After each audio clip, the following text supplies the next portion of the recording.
With the Demon Slayer movie, the Chainsaw Man movie, the Madoka Magica movie, and the new season of Alice in Borderland coming out soon, I should probably talk about something relevant and still popular.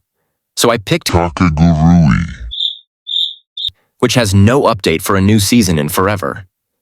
I guess we got Bet, which I didn't watch. I've heard that it's a good thing to humanize characters like Yumeko and Kirari, and I agree that it's nice that they did something of their own using Kakegurui as inspiration. However, I feel like what made Kakegurui more appealing is the symbolism and the fact that these characters did not feel like humans. They are unpredictable to an extent and very unsettling. When you think of religion, Kakegurui should probably be the last thing in your mind. It has its reputation of being very inappropriate for a reason. However, people tend to miss the symbolism in the show and the use of colors in character design.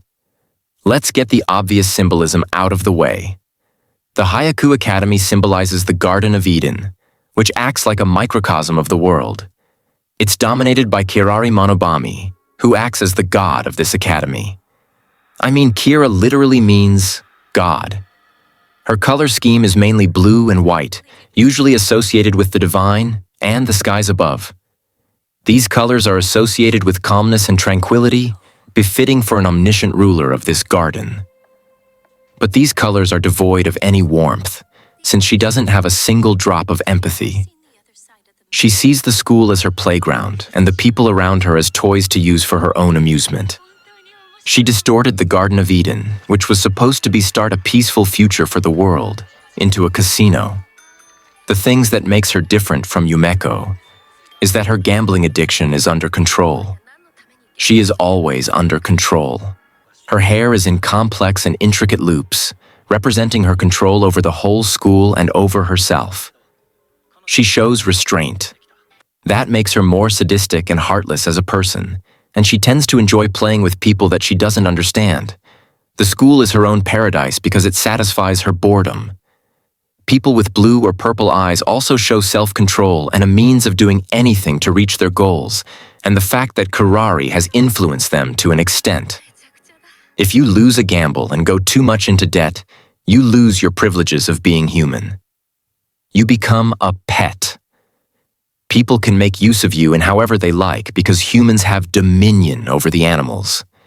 If the pets can't pay off their debt, then they are given a life plan, which is similar to the saying of, God has a plan for everyone.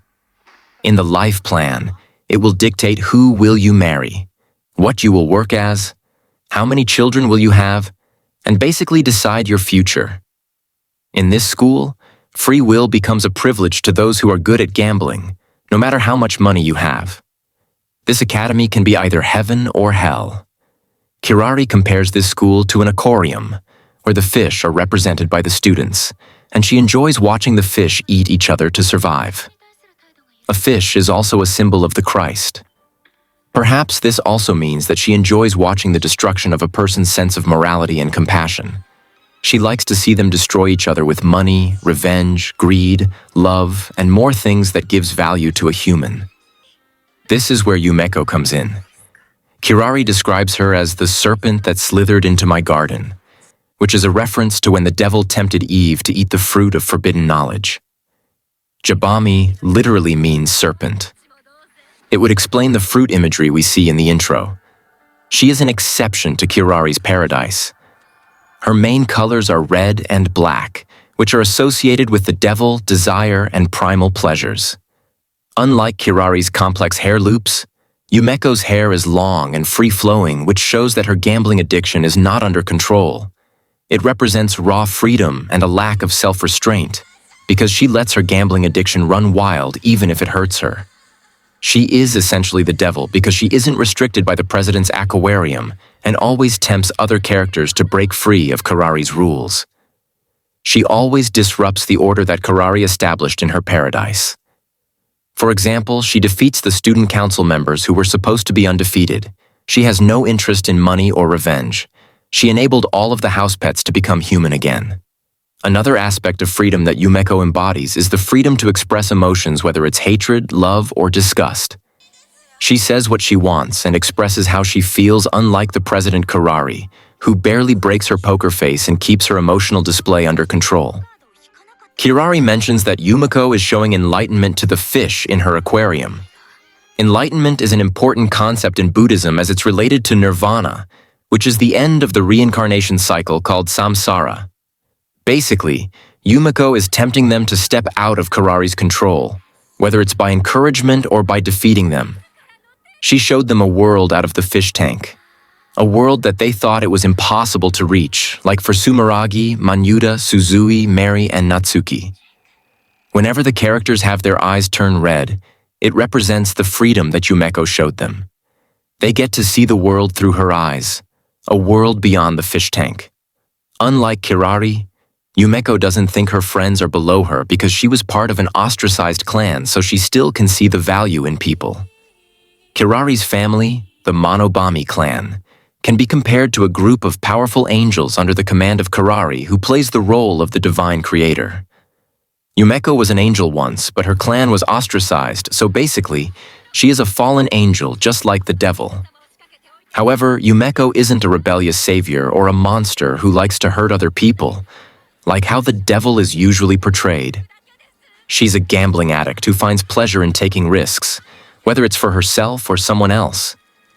Kirari and Yumeko are the same, but also the complete opposite of each other.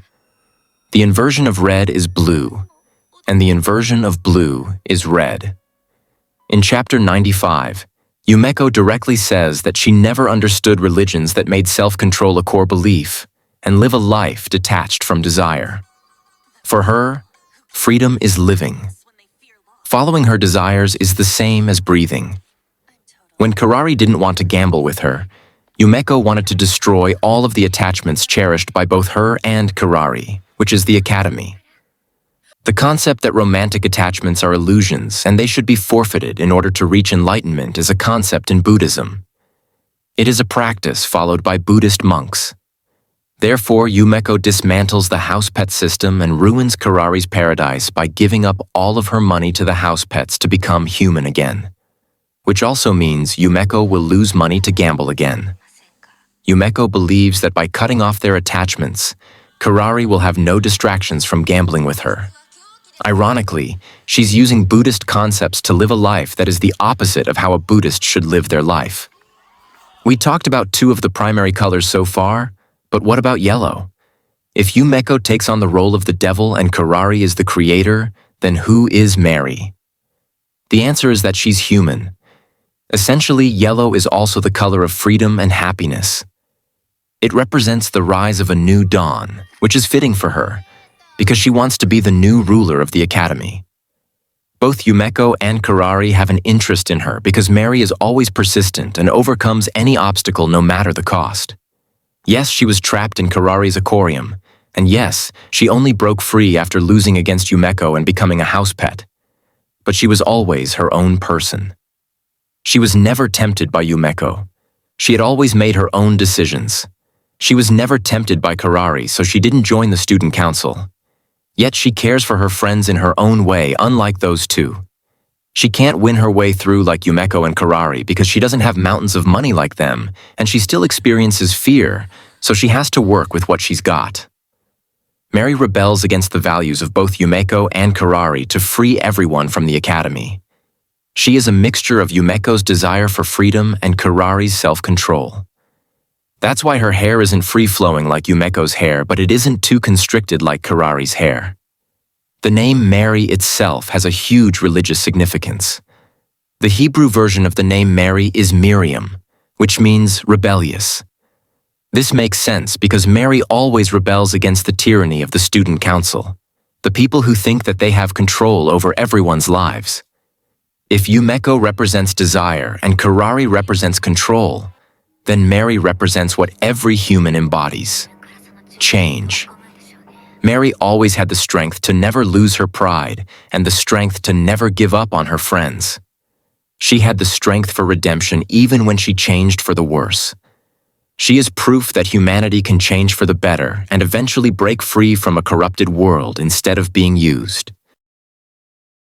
Characters with yellow eyes often act as a third party without the influence that of Yumeko or Kirari, so they can be underestimated.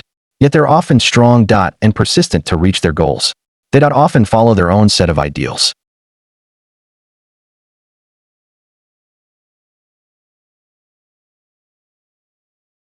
Fingernails represent protection and the connection between the spirit world and the human realm. Itsuki confides in this protection and this spiritual connection from the divine. Kirari, for her own safety. Yumeko tempts her to step out of Kirari's protection so Itsuki can reach her own ambition. Therefore, Itsuki rips her fingernails out to represent that she is no longer protected by Kirari and that she lost her connection to Kirari's influence.